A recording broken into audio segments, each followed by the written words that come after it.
기도드리시겠습니다. 사랑과 은혜가 풍성하신 하나님, 사랑과 은혜의 말씀을 오늘도 우리에게 들려주시니 감사합니다.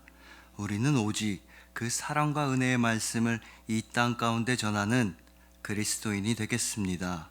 우리의 생명의 이름, 우리 주 예수 그리스도의 이름으로 기도드립니다. 아멘. 자, 오늘은 통역하는 사람이라는 말씀으로 주님의 은혜를 함께 나누도록 하겠습니다. 오늘 본문에는 엄청나게 많은 형제들이 등장합니다. 집에 두고 온 사람을 빼고도 무려 남자만 11명의 형제가 등장합니다. 바로 요셉과 그의 형들입니다. 오늘 본문 직전에 무슨 일이 있었냐 하면요, 요셉의 형들인 야곱의 아들들이 애굽으로 식량을 사러 왔다가 감옥에 갇히는 일이 벌어집니다. 자, 가나안과 애굽을 비롯해서 그 근방의 모든 지역이 가뭄이 무려 2년이나 지속되었습니다. 계속되는 가뭄 때문에 모든 나라가 쑥대밭이 되었습니다. 그 어떤 땅에도 먹을 게 없었습니다. 하지만 요셉이 총리로 있는 애굽은 달랐습니다. 애굽만큼은 달랐습니다. 2년간의 가뭄이 오기 전에 7년 동안의 대풍년이 있었는데, 그때 애굽의 총리였던 요셉이 곡식을 지혜롭게 잘 저장해서 애굽에는 식량이 풍성했던 것입니다. 그래서 야곱의 아들들은 아버지 야곱의 말대로 애굽에 식량을 사러 왔던 것입니다. 순서를 기다렸다가 애굽의 총리를 알현하고 인사드리고 허락을 받고 곡식을 사서 집으로 돌아가기만 하면 되는 것이었습니다. 그러면 이제 가나안에 있는 가족들이 굶어 죽지 않고 살아남을 수가 있습니다. 그런데 갑자기 이 애굽의 총리가 야곱의 아들들한테 말도 안 되는 누명을 씌우는 겁니다. 너희들, 내가 딱 보니까 너희는 간첩이구나. 간첩, 스파이임에 틀림없다. 너희는 지금 우리나라에 식량을 사러 온 것이 아니라 우리나라 애굽의 빈틈을 정찰하러 온 간첩임에 틀림없다. 야곱의 아들들은 너무나도 억울합니다. 절대 아니라고 합니다. 그러면서 야곱의 아들들은 신상을 다 털어놓습니다. 신상이 털린 게 아니라 자기네가 알아서 신상을 다 털어주었습니다. 시키지도 않았는데 알아서 개인정보, 가족정보를 다 공개합니다. 아닙니다, 총리님. 우리는 절대 간첩이 아닙니다. 우리는 그저 식량을 사러 애굽에 왔을 뿐입니다. 제발 살려주세요.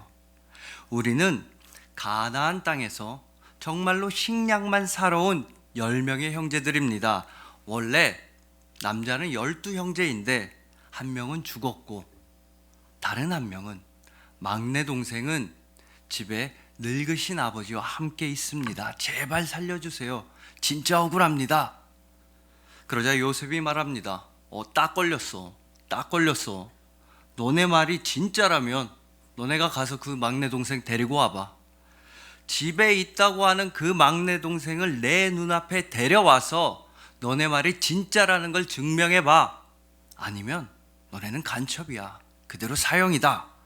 그리고 일단은 이 10명의 형제들을 감옥에 가두라고 합니다. 그리고 3일이 지났습니다. 바로 여기서부터 오늘 본문이 시작되는 것입니다.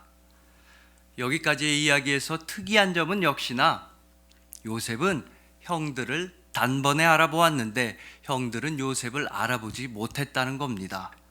창세기 42장 8절 말씀입니다. 요셉은 그의 형들을 알아보았으나 그들은 요셉을 알아보지 못하더라. 별거 아닌 것 같지만 이 차이는 엄청난 것입니다. 누군가를 먼저 알아보느냐와 못 알아보느냐, 미리 알고 있느냐와 모르고 있느냐, 즉 이건 아느냐와 모르느냐의 차이입니다. 그리고 이 차이는 우리의 생각보다 중요한 의미를 지니고 있습니다. 이렇게 아느냐와 모르느냐의 차이를 이용해서 만드는 영화 장르가 바로 서스펜스 스릴러입니다. 영화 속에 등장하는 인물들은 어떤 사실을 모르는데 관객들은 그 사실을 알고 있을 때 관객인 우리는 엄청나게 조마조마하게 됩니다. 심장이 터질 것 같습니다. 이게 무슨 말인지 이해를 돕기 위해서 서스펜스 스릴러의 대가 알프레드 히치콕의 말을 들어보도록 하겠습니다. 예를 들어 영화에서 네 사람이 포커를 치러 방에 들어갑니다. 그런데 갑자기 폭탄이 터져서 이 네 사람이 다 죽었습니다. 이럴 때 관객들은 그냥 놀랄 뿐입니다. 놀라고 끝입니다. 아유 깜짝이야. 하지만 히치콕 감독은 네 사람이 포커를 치러 그 방에 들어가기 전에 그 전에 어떤 한 남자가 포커판이 벌어질 탁자 밑에 시한폭탄을 설치하는 장면을 관객들한테만 먼저 보여줍니다. 그러면 관객들은 탁자 밑에 시한폭탄이 설치되어 있다는 사실을 알게 됩니다. 하지만 반대로 영화 속에서 포커를 치는 사람들은 폭탄의 존재를 모릅니다. 관객인 우리보다 모릅니다. 이제 네 사람은 탁자에 앉아서 포커를 치기 시작합니다. 시시껄렁한 농담을 하고 별 쓸데없는 수다를 떨면서 포커를 칩니다. 그러는 사이에 점점 시한폭탄의 초침은 폭발 시간으로만 달려갑니다. 만약에 관객들이 폭탄의 존재를 몰랐다면 이들의 대화를 그냥 대충 흘려들을 수 있었겠지요. 하지만 이제는 그럴 수 없습니다. 관객들은 속으로 이렇게 외치게 됩니다. 지금 그딴 농담 따먹기 할 때가 아니야. 너네 탁자 밑에 폭탄이 있다고. 다행히 정말 다행스럽게도 시한폭탄의 초침이 다 되기 전에 포커 게임이 끝났습니다. 폭탄이 터지기 직전에 상황이 정리되었습니다.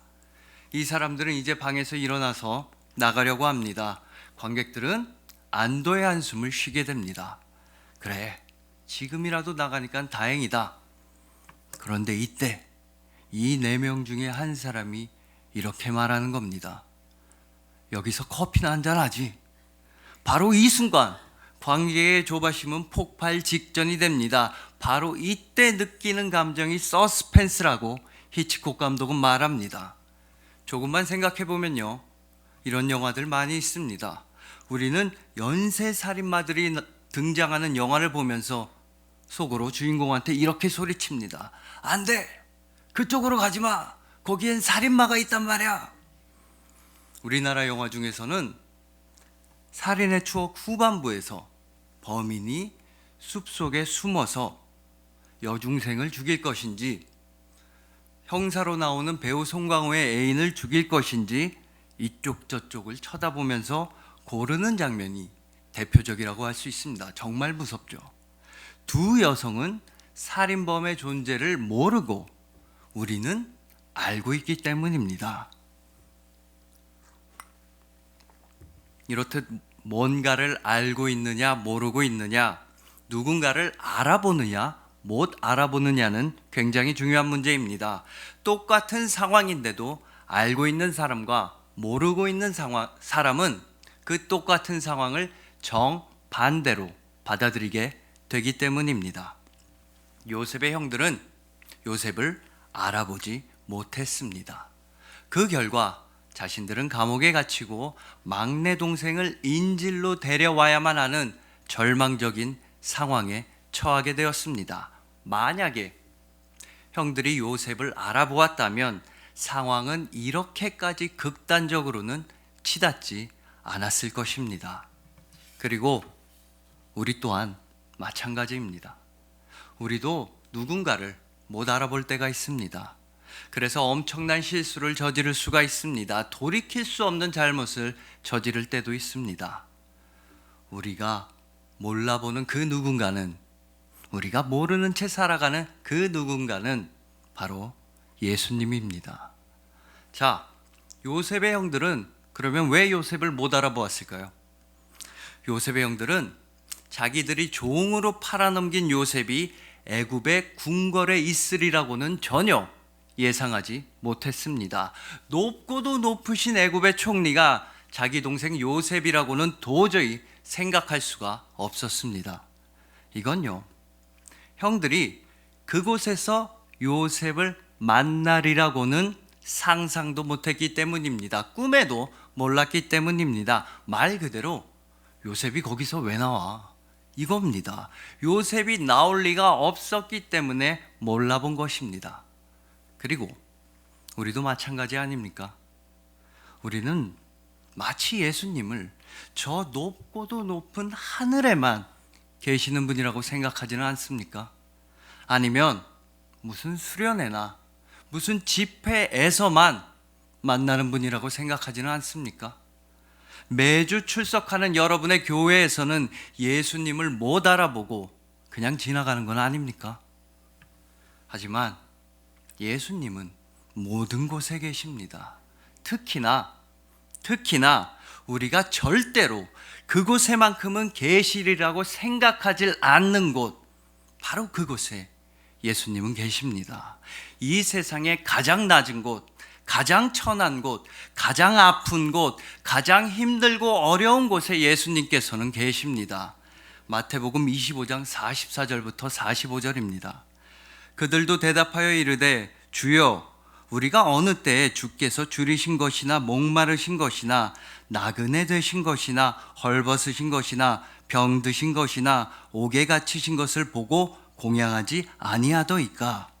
이에 임금이 대답하여 이르시되 내가 진실로 너희에게 이르노니 이 지극히 작은 자 하나에게 하지 아니한 것이 곧 내게 하지 아니한 것이니라 하시리니. 예수님께서 말씀하십니다. 이 지극히 작은 자 하나에게 하지 아니한 것이 곧 내게 하지 아니한 것이니라. 지극히 작은 자 하나를 돌보지 않으면 우리는 예수님을 돌보지 않은 것이 됩니다. 이 세상에서 약한 사람들, 가난한 사람들, 소외된 사람들을 돕지 않으면 예수님을 돕지 않는 것이라고 말씀하십니다. 우리가 그들을 알아보지 못할 때 우리는 예수님을 알아보지 못하는 겁니다. 우리가 그들을 모르는 척할 때 우리는 다름이 아닌 예수님을 모르는 척하는 것입니다.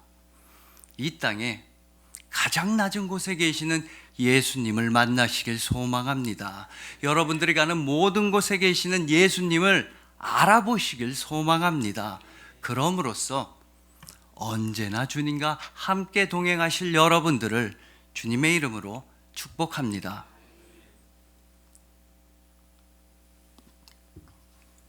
자, 다시 본문으로 돌아와서 요셉은 형들을 감옥에서 꺼냅니다. 형들이 이대로 계속 감옥에 있다가는 아버지 야곱의 집안이, 자기 형제자매와 친척들이 다 굶어 죽게 될 테니까 일단은 이런 제안을 합니다. 너네한테 일단은 식량을 줄 테니까 너희 중에 한 명만 남고 나머지는 가서 그 막내 동생 데려와.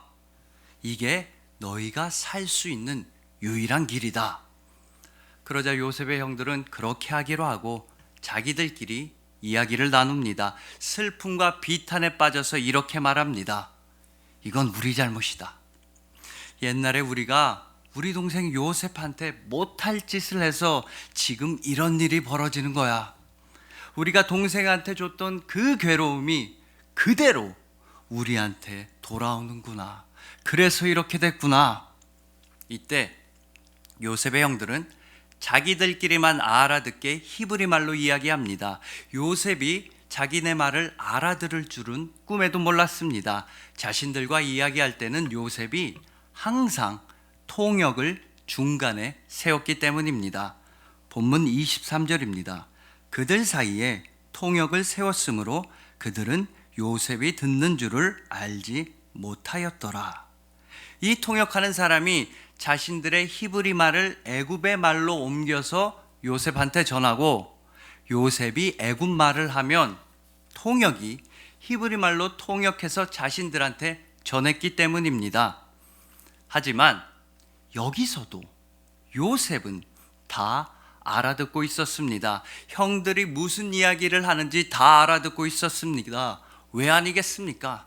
자기의 모국어로 이야기하는데 어찌 못 알아들을 수 있겠습니까? 요셉은 형들의 이야기를 듣고 있자니 마음이 무너져서 견딜 수가 없었습니다. 그동안 꾹꾹 눌러왔던 감정이 터져 올라왔습니다. 그래서 본문 24절에서는 요셉이 그들을 떠나가서 울고 라고 말씀합니다. 자신의 감정을 도저히 주체할 수가 없었기 때문입니다. 이렇듯 요셉한테는 통역이 필요가 없었습니다. 모든 말을 알아듣기 때문입니다. 하지만 형들에게는 통역이 꼭 필요했습니다. 통역이 없으면 애굽의 말을 알아들을 수가 없기 때문입니다. 형들한테는 통역이 중간에서 전해주는 말이 곧 요셉이 자기네들한테 하는 말이었습니다. 그런데 그리스 신화에는 이 통역과 관련된 신이 하나 나옵니다. 바로 헤르메스라고 하는 신입니다. 그는 상업의 신, 도둑의 신, 여행의 신입니다. 가장 중요하게는요, 그는 전령의 신입니다. 쉽게 말해서 신들과 인간들 사이에서, 신들과 인간들 중간에서 말을 전해주는 신이었다는 겁니다. 즉, 신들의 말을 통역해서 인간에게 전해주고 인간들의 말을 통역해서 신들에게 전해주는 역할을 맡았다는 겁니다. 그러다 보니 이 헤르메스는 엄청나게 바쁜 신이었습니다. 수많은 신들과 그보다 더 많은 인간들 사이에서 빨리빨리 말을 전해주어야 했기 때문입니다. 그래서 이 헤르메스는 모자도 날개 달린 모자를 썼고 신발도 날개 달린 신발을 신었습니다. 날아다니면서 훨훨 날아다니면서 아주 빠른 속도로 왔다 갔다 할 수 있게 말입니다. 그리고 이 헤르메스의 모자를, 날개 달린 모자를 회사의 대표 로고로 삼은 회사가 있었으니 여러분들이 너무나 잘 아시는 바로 이 회사입니다. 바로 이 로고입니다. 친숙하실 겁니다. 요새는 사용하지 않지만 1999년부터 10년도 훨씬 더 넘게 네이버는 이 로고를 사용했습니다. 보이시죠? 저 날개 달린 모자. 그리고 네이버는 2015년 만우절을 맞이해서는 이런 식으로 로고를 꾸미기도 했습니다. 모양은 조금씩 다르지만 날개와 모자는 기본적으로 들어가 있습니다. 네이버가 이 헤르메스의 모자, 날개 달린 모자를 자기네 로고로 사용한 건 전령의 신, 통역의 신인 헤르메스처럼 정보를 재빠르게 검색해주고 우리가 알지 못했던 여러 가지 유용한 정보를 신속하게 제공한다, 뭐 그런 뜻이겠죠. 이 헤르메스는 성경에도 등장합니다. 바울과 바나바가 전도 여행 중에 루스드라라고 하는 지방에서 태어나면서부터 걷지 못하던 사람을 일으킨 적이 있습니다. 그러자 루스드라 지방의 사람들은 이 광경을 보고 너무나 놀라서 바울과 바나바를 신이라고 착각하고 이렇게 말했습니다. 사도행전 14장 12절입니다. 바나바는 제우스라 하고 바울은 그 중에 말하는 자이므로 헤르메스라 하더라. 바울은 그 중에 말하는 자이므로 헤르메스라 하더라. 바울 보고 전령의 신이라는 겁니다. 통역해서 대신 말해주는 신 헤르메스라고 부르는 겁니다. 물론 이 얘기를 듣고 옷을 찢어버렸던 바울과 바나바의 반응처럼 헤르메스는 존재하지 않습니다. 고대 그리스 사람들이 꾸며낸 이야기에 등장하는 캐릭터일 뿐입니다. 신화는 원래 고대 사람들이 이 세상을 이해하고 싶어서 만들어낸 이야기입니다. 그러니 다른 말로는요, 고대 그리스 사람들은 인간은 신의 말을 이해할 수 없다고 생각했다는 겁니다. 통역이 반드시 필요하다고 생각했다는 겁니다. 그래서 헤르메스를 만들어냈습니다. 그리고 그 헤르메스의 역할이 통역이라는 것이 중요합니다. 중간에서 말을 전해주는 역할을 한다는 것이 중요합니다. 오늘 본문에서 요셉한테는 통역이 필요가 없었습니다. 요셉은 히브리말, 애굽말 모두 할 줄 알았기 때문입니다. 그러니 요셉은 모든 상황을 다 알았습니다. 형들과의 첫 만남에서부터 오늘 본문에서도 요셉은 모든 상황을 다 알았습니다. 반대로 요셉의 형들은 이번에도 뭐가 어떻게 돌아가는 건지 몰랐습니다. 요셉이 갑자기 중간에 왜 자리를 비우는지도 전혀 몰랐습니다. 통역이 중간에서 전해주는 말이 없으니 아직도 뭘 모르는 상태로만 있었습니다. 과거의 잘못을 뉘우치면서 후회에만 빠져 있을 뿐이었습니다.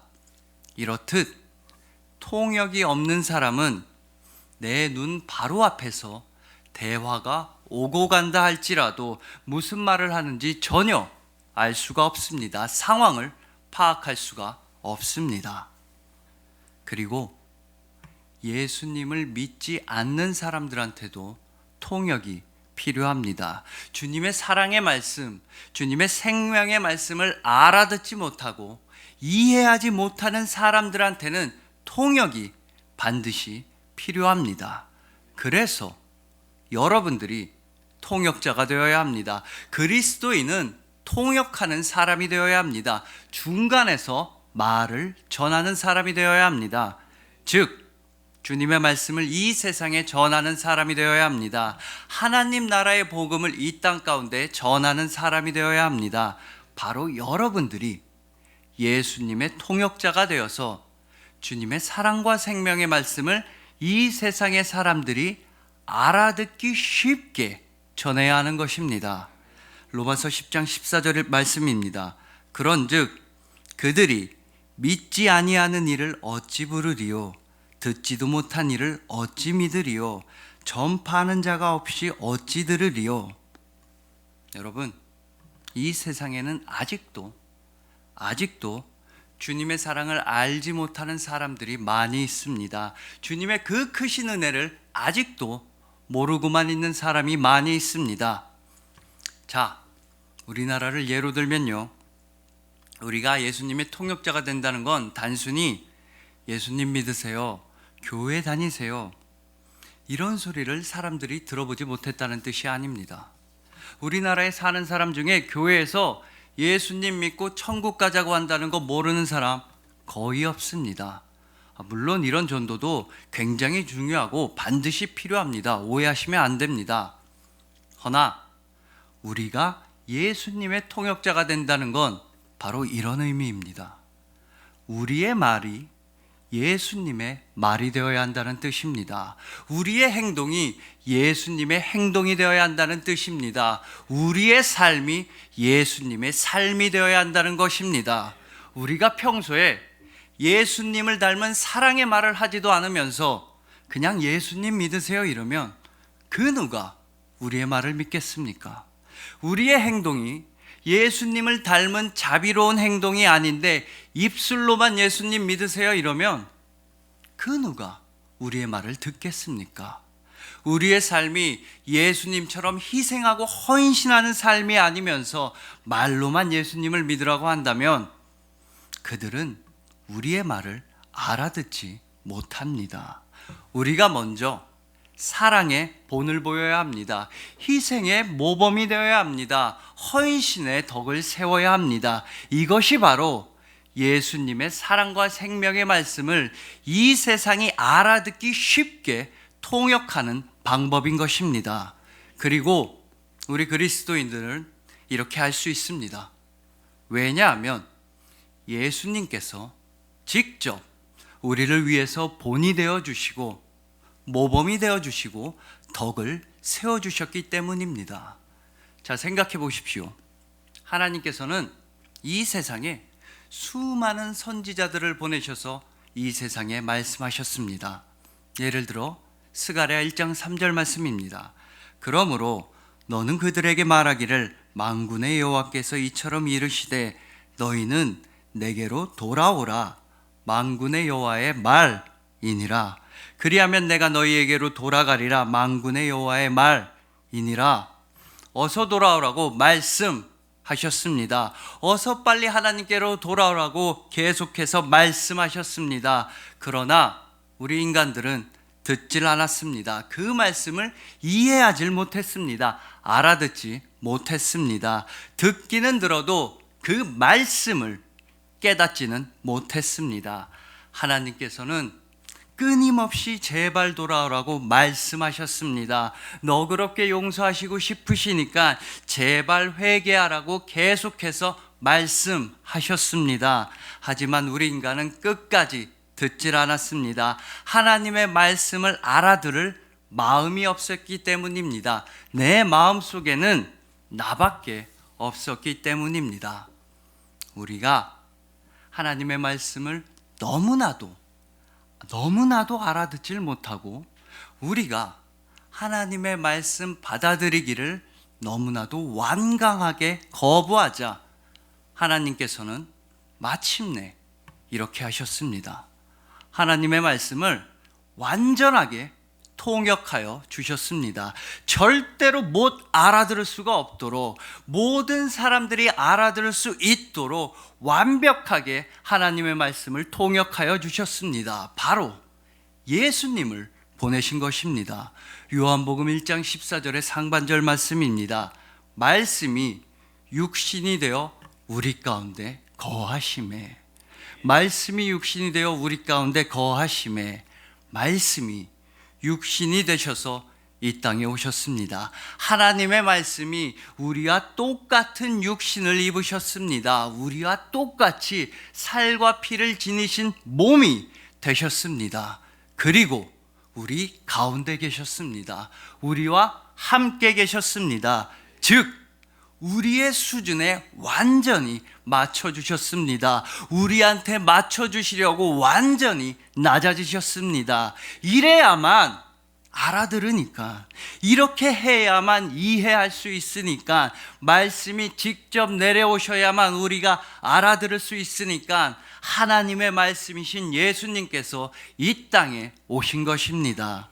말씀이신 예수님께서 우리와 똑같은 육신을 입으시고 우리를 만나러 와주신 것, 이것이야말로 하나님의 말씀의 완전한 통역인 것입니다. 하나님의 말씀을 우리가 분명하게 이해할 수 있도록 통역해 주신 일이 바로 성육신 사건의 매우 중요한 의미 중 하나인 것입니다.